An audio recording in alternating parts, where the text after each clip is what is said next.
line managed by a micromanager during the quarantine is as good as career suicide.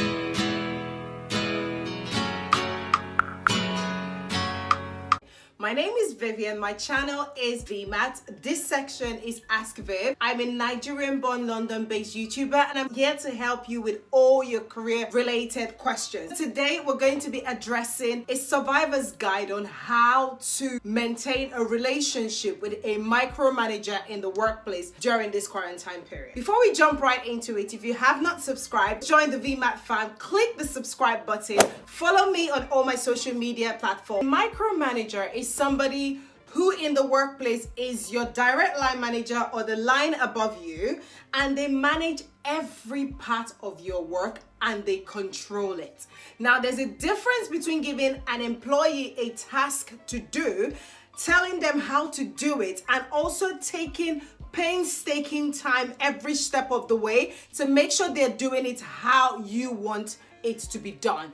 That for me is the definition of micromanagement. Do you guys bring questions to me around how to manage your career in the workplace? And career management is something I have done for at least 13 years. I'm happy to help, so I'm giving you experiences from previous life and nothing to do with my current work. So in this survivor guide, I'm going to address three personas: the micromanager, the employee, and the HR or HR business partner or HR department supporting this employee and the micromanager. I've already given you the definition of micromanager. I want you to leave a comment in the comment section if there are other bits around micromanagement that you have experienced but I haven't brought to bear with the examples and the definition that I've just given. The micromanager, I totally understand that you've got a business to run and you've got a job to do, but you hired this employee to do a job and you trusted the fact that when you decided to bring them on board your team, they had a brain cell and they're able to do the work.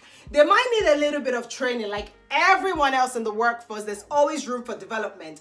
But my question to you is, what is the driving factor for your micromanagement? Do you feel that this employee is a poor performer? In which case, there's a route which is performance improvement plan, where you spend a couple of weeks, a couple of months, maybe depending on the job and the circumstance, to take the employee through processes and support them and see if they make a difference at the end of the plan. And if they don't, perhaps it's a disciplinary action, maybe there's a capability situation here, and maybe they're not right for the job and you might have to part ways, whether it's ways where the employee goes to a different department or exit the company. That's absolutely fine. But what I've just explained now is a formal performance improvement process that does not include how you tell your employee what to do on a day-to-day basis. Mr. or Mrs. Employee. So you have this line manager who tells you what to do, how to do it, when to do it, and manages the steps with you from point A to point B. And I know it's exhausting. I've been there.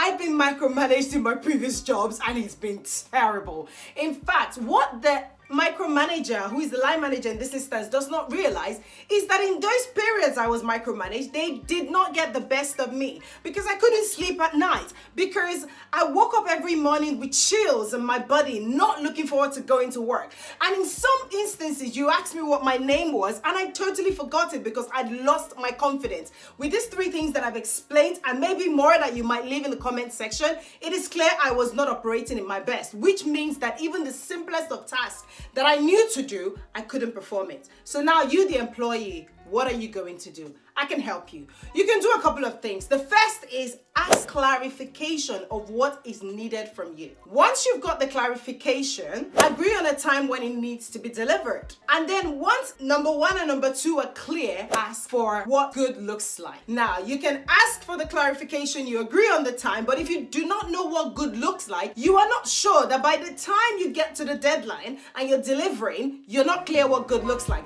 But when you're clear what good looks like, it gives the micromanager less room to attack you and make you redo the work or cause you more pain or just go over details that are totally unnecessary. necessary. HR department, which might be the HR advisor, the HR business partner, the HR manager, HR director, whatever the HR role is in the organization, who is due to support the employee and the line manager. So now, as a HR professional during quarantine, you have been working with your managers up until now, and you know the people who struggle with releasing control. What I'd like to encourage you to do is take additional steps, intentional steps, to check up on such line managers, see how they are doing, and sort of dig in to see how them and their employee relationships are doing. As a business partner, I do this every day as part of my day job, and by listening to problem statements your line managers bring to the table, or what your employees say, you can spot whether an employee is being micromanaged and whether you can sort of help coach a line manager to do differently. Now, for all the HR professionals watching this video, I want to know whether you have tried this, whether you have succeeded in sort of changing the mindset of a micromanager, or whether you have just gotten to the point where you're like, I'm not going to do anything about it. Finally, I want to talk to you, the employee working under this line manager. One of the things that you might never realize is that the line manager is struggling with a couple of things personally. One of them might be that they actually might not know what they're doing. Yes, I know it's difficult to accept that your line manager might not know what they're doing. When I was in such a micromanaging relationship years ago, that was the first thing that I picked on. She or he wasn't very confident on what they were doing, which meant that when I called them out on the things that they could have done differently, I had to be very wise about it. I had to take how they might be feeling or how they might respond into consideration. And that way, I was able to help them create a self-awareness on how their actions is affecting me and how we can have a balance. In this particular example that I've given you, I didn't necessarily get the breakthrough. In fact, I finished my contract in that company and I left, and it was a few months later that I developed a relationship with this person that micromanaged me, and we're able to have this conversation. But what that did for me was I was able to spot a micromanager from a mile away, and even in an interview scenario. Yes, that's a discussion topic for another day. I want you to leave the one thing that you've learned and what other topics you would like me to discuss. Thank you so much for watching, and I'll see you in my next video. Bye bye.